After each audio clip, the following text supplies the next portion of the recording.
qadağa olmuş maddələrdən və ya üsullardan istifadə edərək idmançılarda belə süni təhlükəsizlik və süni böyük imkanlar hissiyyəti əmələ gəlir və bu çox təhlükəlidir. Kim ki dopinqdən istifadə edir, bizdən qorxur. İdmançılar bilir ki, onlar təqsir deyillərsə, mən onlara köməklik göstərəcəyim. Təqsirkardlarsa qəbul eləməlidirlər ki, mən Azərbaycanı çox sevirəm. Azərbaycanı çox ölkələrdə mən təmsil eləmişəm, həyatım belə gətirib. Sözün düzü Azərbaycanda o qədər yaxşı şey var ki, hansı ki beynəlxalq təcrübəyə mən gətirmək istəyərdim. Artıq o mərhələyə gəlmişik, hə? Bəli, Çox nəyə gözəl. də yox. Bəs idmançı egosu, insan egosu ümumiyyətlə uğur üçün zərərlidir, yoxsa əksinə kömək eləyir? Yəni bu mövzuda şuur altından da biraz danışa bilərik. Hər şeydə bir harmoniya olmalıdır, eləmi? Bəli. Sağlam ego motivasiya verir. O bizə kömək eləyir. Şişirdilmiş ego, o həmişə risk yaradır. Bilmirsən nə ilə o bitə bilər bu iş. Şuur altını aktiv saxlamaq lazımdır. Məncə insan öz qərarlarına şuurlu yanaşmalıdır. Şuur altı həmişə düz yönləndirir bizi. Mən də bu mövzuya çox yaxınam. Əslində məncə bəli. Şuur altı həmin momentdə ən düzgün qərarı bizə necəsə bildirir. İşarə verir, amma biz bəzən o işarələri görmürük. İnsanlar özlərinə daha qulaq asmırlar. Həyat da dəyişib, çox intensiv olub. O qədər informasiya var indi. Onu dərk eləmək mümkün deyil. Bəli. Çox informasiya var. İnformasiya hücum edir insanlara sanki. Hücum edir. Professional informasiya da. Bilirsiniz, məsəl üçün mənim günüm nədən başlayır? Mən aktiv cərrahiyyədən çoxdan çıxmışam, ancaq mənim günüm nədən başlayır? Mən elmi jurnallara baxıram səhər-səhər. Günüm ondan başlayır. Ki bilim ki hansı tendensiyalar var və s. və s. İl ərzində 2 milyona yaxın məqalə çap olunur təbabətdə. Onu mümkün deyil dərk etmək hamısını. Əlbəttə. Eləmi? Bu hələ professional cəhətdən. Sosial şəbəkələrə baxırsınız, görürsən ki, artıq 2 saat, 3 saat sən vaxt itirmisən, heç hiss eləməmisən ki, o qədər vaxt keçirmisən sosial şəbəkələrdə. Ona görə bu məqamdan təhlükəlidir insanlar üçün. Zaman, informasiya axını çox böyükdür. Onun qarşısına çıxmaq çox çətindir. Ona görə burada kontrol lazımdır. Burada da kontrol, bəli. Burada kontrol lazımdır. Ümumiyyətlə çempionun şuuraltısı necə işləyir? Bunu heç müşahidə eləmisiniz? İndiyənə kimi mənim üçün bu sirdir. Çox maraqlı bir mövzudur. Mən çalışıram belə insanlarla çox ünsiyyətdə olum, bacardığım qədər. Və siz çempionlarla idmançılarla, yəni demək olar ki, elit idmançılarla biz 8 il mən çalışmışam İdman Akademiyasında. İndi isə başqa baxımdan mən o qədər də yaxın onlarla ünsiyyətdə ola bilmərəm, maraqlarının toqquşmasıdır. Amma ünsiyyətdə olanda mən həmişə onların intervyularına baxıram. Mənə çox maraqlıdır ki, bunlar necə fikirləşirlər? Bu insan necə çempionluğa gəlib? Təxmininiz nədir? Sizcə şuuraltı necə işləyir? Əvvəla bilmirəm necə işləyir. Doğrudan da bilmirəm. Amma mən bilirəm ki, yüksək nailiyyətləri əldə edən insan, idmançı olsun ya başqa bir peşəkar olsun, o ən birinci yerdə çox böyük bir disiplinaya meyilli insan olur. Özünü bilsiz hər şey vaxt baxımından, time management baxımından çox belə bir möhkəm insanlardır. Onlar bilirlər ki, hansı informasiya həcmindən başlayaraq və fiziki məsəl üçün məşqlərə kimi onlar vaxtlarını elə bölürlər ki, Nizam-intizamı sevirlər. Nizam-intizamı onların içindən gəlir. Məndən soruşanda ki, siz cərrah ola-ola idmançılarla necə ünsiyyətdə olursunuz? Mən dedim ki, mənə çox xoşdur. Ona görə ki, cərrahiyyə ilə deməli idman arasında böyük bir oxşarlıq var. Məsəl üçün, cərrah əməliyyat otağına gələndə heç kim ondan soruşmur, sən necə hiss eləyirsən özünü? Yatmısan, yatmamısan? Sənin ailənin, məsəl üçün, hansı problemləri var? Hansı problemləri var? Hamı sağlamdır evdə. Cərrahdan tələb olunur ki, əməliyyat otağına girəndə sən, pasiyentin bütün ümidləri sənədir. Sən özünü toparlayıb göstərməlisən ki, Bu insan bu öz ayağına çıxmalıdır, getməli deyilmi? Xəstəxanadan. İdmançı da həmçin. İdmançı məsəl üçün güləşçi, boksçu, judoçu yarışa çıxanda ondan heç kim soruşmur ki, sən vəziyyətin necədir ümumiyyətlə? Bəlkə gecəni yatmamısan, bəlkə sən çəki salmısan, sən heyin yoxdur yarışa çıxmağa. Hamı ondan nəticə gözləyir və bu böyük bir məsuliyyətdir. Bütün ölkə gözləyir ki, sən orada çıxıb Azərbaycanın bayrağını ucaltmalısan. Medal gətirməlisən. Medal gətirməlisən və s. O baxımdan mən çox yaxşı başa düşürəm idmançıları. Bir həkim kimi sizdən, həm də özüm üçün də soruşuram. Çox narahat insanam mən. Hər şeydən narahat olan insanam. Narahatlıqla necə mübarizə aparmaq olar? Narahat qalmaq, narahatlıq əvvəl-axırı təşvişə gətirir. Təşviş də heç bir pozitiv bir şey deyil. Təşviş çox olanda, dərin olanda o imkan vermir ki, biz düzgün qərar verək, düzgün seçim edək və s. da. Ona görə onun qabağını almaq lazımdır. Onun qabağını almaq isə ingilislər deyirlər ki, hərəkətsizlik ikinci siqaret çəkmək kimidir. O qədər zərbə vurur insanın səhhətinə. O vərdişdir. O vərdişdir. O vərdişin qabağını almaq üçün durub heç olmasa biraz hərəkət eləmək lazımdır. Kimsə özünə yoga seçir, kimsə özünə məsəl üçün pilates seçir, kimsə qaçmaq seçir, kimsə məsəl üçün badminton seçir. Mənim çox xoşum gəlir badmintonlar. Nə vaxtsa onunla məşğul idim. Və s. Hərə özü üçün, kimsə rəqs etməyi sevir. O da bir hərəkətdir. Evdə qadınlar məsəl üçün deyirlər ki, mən evin içində o qədər hərəkət, o hərəkət deyil. O hərəkət deyil. O məcburiyyətdir. Şuurlu hərəkət olmalı. Məsəl üçün rəqs şuurlu hərəkətdir. Məcburiyyətdən yaranan yox, hə. İdman şuurlu hərəkətdir. Bulvarda yürüyüş şuurlu hərəkətdir. Velosiped sürmək şuurlu hərəkətdir. Siz şuurlu hərəkət eləməsəz velosipeddə, yıxılacaqsınız velosipeddən, eləmi? O şuurludur. Hərəkət eləyəndə, fiziki hərəkət eləyəndə sən o fiziki hərəkətdə konsentrasiya olunursan. Başqa bir fikirdə deyirsən. Yenidən qayıdaq Amadaya. Ümumiyyətlə, dopinqlə mübarizədə müşahidə elədiyim qədərilə həm də bu elə bil ki, olmazları etik olmayan səbəblərini açıqlamaq da elə bil ki. Təkcə olmaz ona görə yox ki, qadağandır, həm də bu etik deyil deyə elə bil nümayiş elətdirirsiniz. Sosial çarxlarınızı da izləyirəm, səhifəni də izləyirəm. Son zamanlar Amada çox aktivdir bu mövzuda. Gəlin əvvəlcə dopinq terminin açıqlamasını verək. Dopinq idmançının fiziki və ya zehni qabiliyyətini süni şəkildə artırmaq məqsədi ilə qadağan olmuş maddə və ya üsullardan istifadə etməsidir. Açar söz sünidir, hə?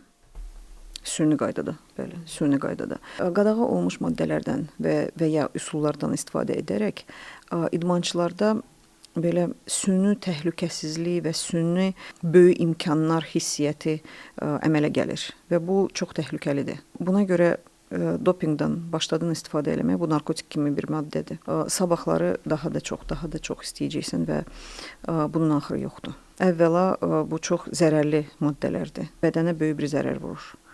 Və o hissiyyət ki, yaranır ki, dopinqi istifadədən sonra mən daha güclü oluram, daha tez qaça bilirəm, daha tez yüksək nailiyyətlərə, nəticələrə gələ bilirəm.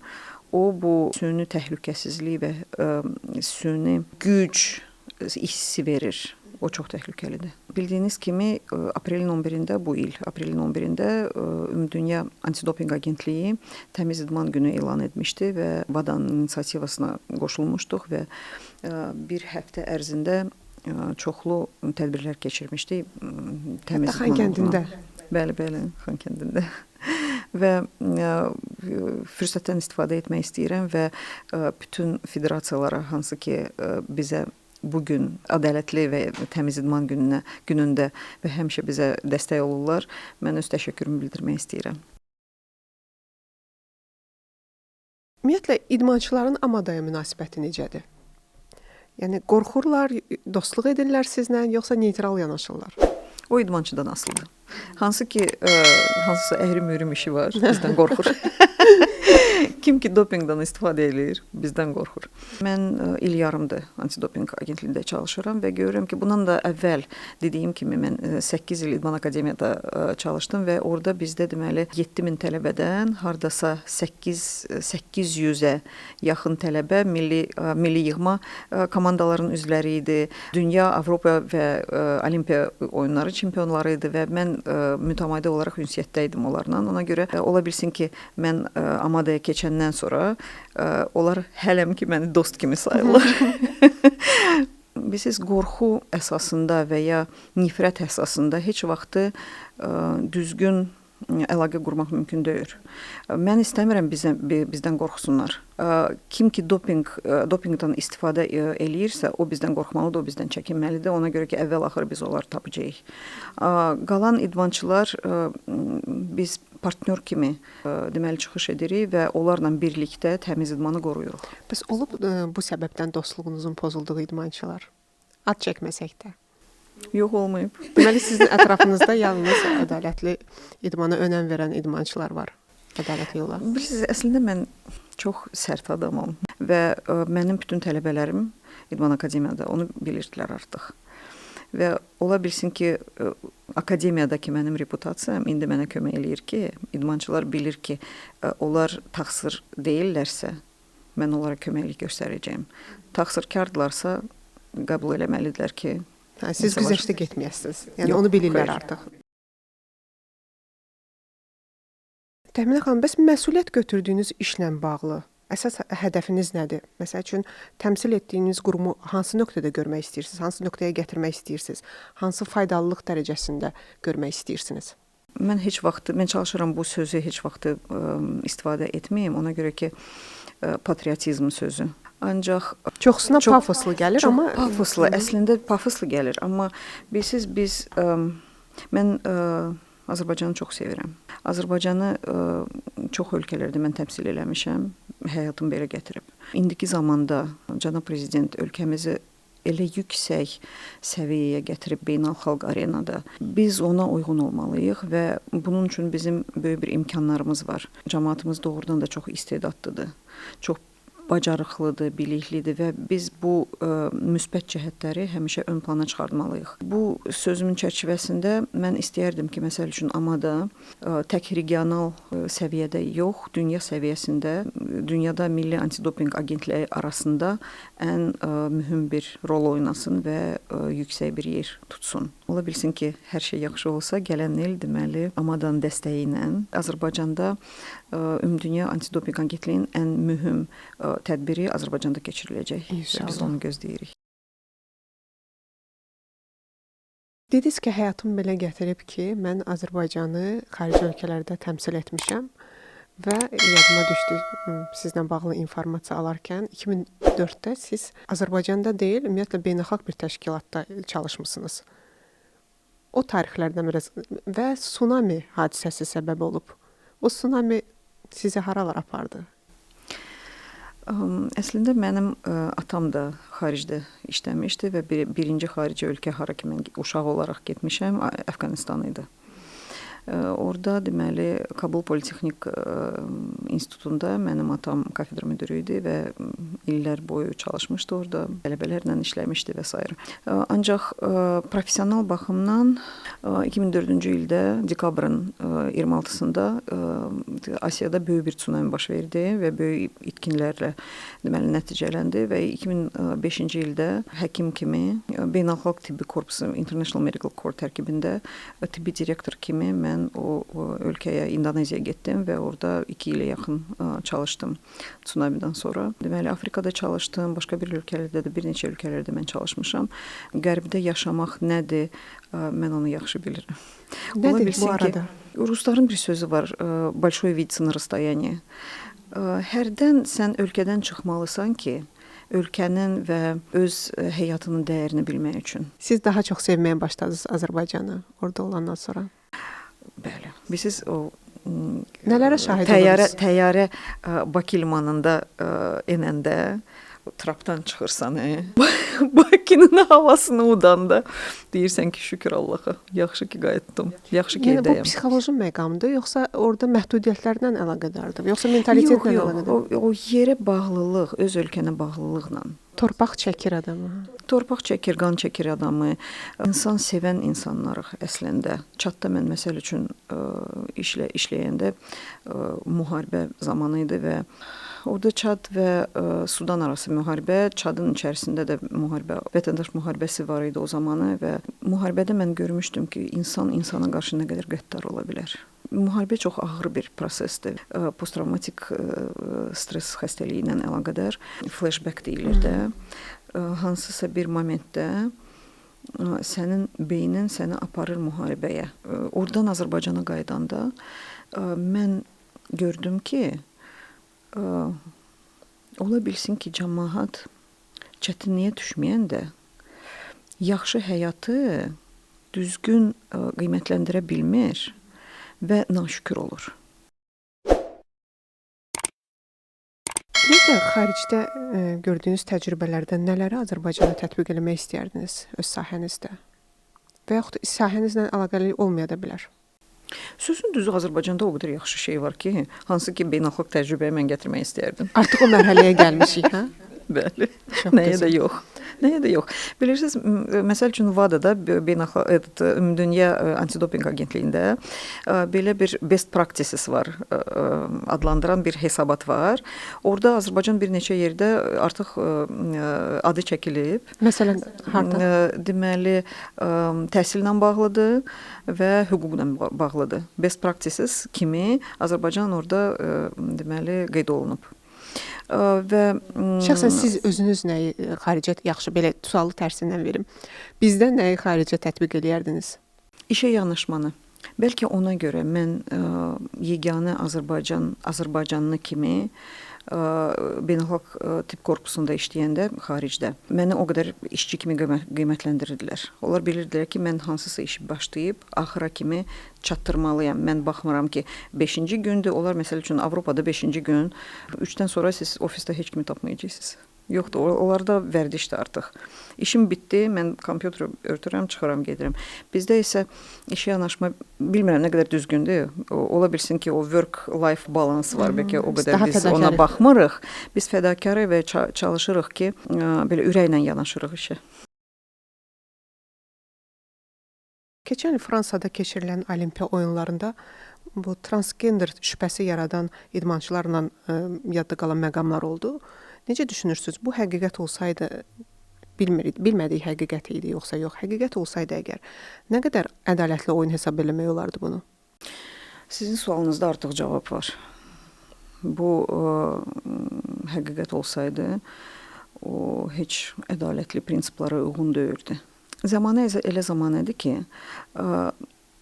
transparent olmasaq, prosedurları düzgün qurmasaq, biz heç vaxt ədalətə gəlib çata bilməyəcəyik. Ona görə prosedurları qurmaq, düzgün qurmaq və onlara sonra riayət etməklə, transparent olmaqla məncə biz o yüksək səviyyəyə gəlib çatacağıq. Nənəmin bir sözü var idi. Yalanın 40 günü var. Nə vaxtsa bütün o yalanlar açıqlanacaq. Bəli, səbirli olaq, çünki son zamanlar görürük, xüsusilə son illər, 10 il qabaqki bütün, 5 il qabaqki bütün məqamlar dosiyələr formasında, sənədlər formasında açıqlığa çıxır. Hamı üçün də əl çatandır. Bəli, 30 il bundan qabaq Azərbaycan nələr çəkirdi? İndi başqa ölkələrdə indi başlayırlar doğrudan da qavramağa ki, biz uzun və dəhşətli bir yol keçmişik. Bu mövzu ilə yekunlaşdıraq elə. Çox gözəl yerdə. Təşəkkür edirəm. Mən çox şad oldum ki, siz məni sizi tanımağa çox şad idim. Burada. Çox şadam ki, mənim izləyicilərim də, bizim izləyicilərimiz də sizi tanıdı.